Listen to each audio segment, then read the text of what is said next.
देखिए अच्छी चीज़ डीएम बनने में टाइम तो लगता है ना, बुरी चीज़ बहुत जल्दी आ जाती है। लेकिन कुछ भी अच्छी चीज़ हो ना, तो रत्नाकर जी लगातार लगे हुए हैं इसलिए, क्योंकि मुझे लगता है कि मल्टीप्लेक्स में वगैरह या सिनेमैक्स वगैरह जो भी है, कोशिश है कि बेहतर सिनेमा और बनाया जाए अपने ऊर्जा से, क्योंकि बहुत बेहतर सिनेमा बनी है वो।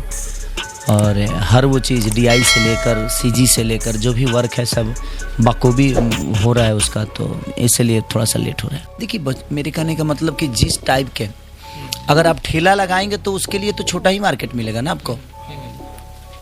अगर आप ब्रांड लेके आएंगे तो आपको बड़ी मार्केट मिलेगी। तो हमारी प्रॉब्लम भोजपुरी में ये था कि जितनी भी चीज़ें हैं ना सिर्फ रिकवरी बनती थी, अब जाके शुरू हुई है संघर्ष से। संघर्ष जैसी फिल्में, डोली सजा के रखना से लेकर मेहंदी जो बनी, संघर्ष 1, संघर्ष 2, और अभी जो मैं सिनेमा कर रहा हूँ जिसका नाम है रंग दे बसंती, जो कि मुझे लगता है कि मैंने 2 फाइट 18 से 19 दिन की, और ब्यूअर बॉडी, वो भी -8 डिग्री में कश्मीर में, दूधपथरी एक जगह है कश्मीर में, और -8 डिग्री में मैंने लगातार फाइट की। तो लगातार चीज़ें हो रही है बेहतर करने की, तो अब सिलसिला शुरू है और मैं ही कर रहा हूँ। बाकी तो फिल्में टीवी के लिए भी बन रही है, अधिकांश फिल्में तो टीवी के लिए बन रही है, और बाकी जो बन भी रही है उसमें किसी का ध्यान नहीं है। देखिए मेरे कहने का मतलब, जो लीड एक्टर है अगर वो अपनी कहानी पे ध्यान नहीं देगा, अपने गानों पे ध्यान नहीं देगा, अपने काम को समय नहीं देगा, तो कैसे हुआ? क्योंकि सारी चीज़ें तो उसी पे हो रही है ना। और हमारे भोजपुरी में प्रॉब्लम ये है सर कि यहाँ सीखना कोई नहीं चाहता। हीरो बन गए, 2 गाने हिट हुए, हमें हीरो बनना है बस, उससे ज़्यादा हमें लोग हीरो मान लें।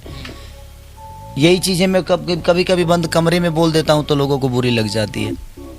इसीलिए अब थोड़ा सा झूठ बोलना सीख गया हूँ, सच्चाई कम बोल पाता हूँ। सर कलाकारी अलग जगह है, लेकिन मैं एक इंसान हूँ ना। कलाकार तो मैं बाद में हुआ, कलाकार आज भी मैं बाद में हूँ। पहले कलाकार नहीं था, पहले मैं इंसान ही पैदा हुआ था। तो एक इंसान की फितरत होती है कि इंसान अगर मैं हूँ तो मुझे दुख भी समझ में आता है, सुख भी समझ में। मुर्दा तो हूँ नहीं, और मैं बनावटी नहीं हूँ। ये आप सबको पता होगा कि मैं बनावटी नहीं हूँ। मेरे मन में जो है वही दिमाग में है, वही जुबान पे, वही दिल में ही है। तो मेरी कोशिश रहती है कि मैं जो भी बोलूँ सच बोलूँ।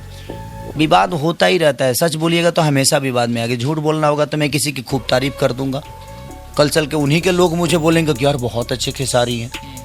तो मुझे झूठ ही बोलना है, जबकि वो सच नहीं है, वो झूठ है। तो इसीलिए, बाकी कोई बात नहीं।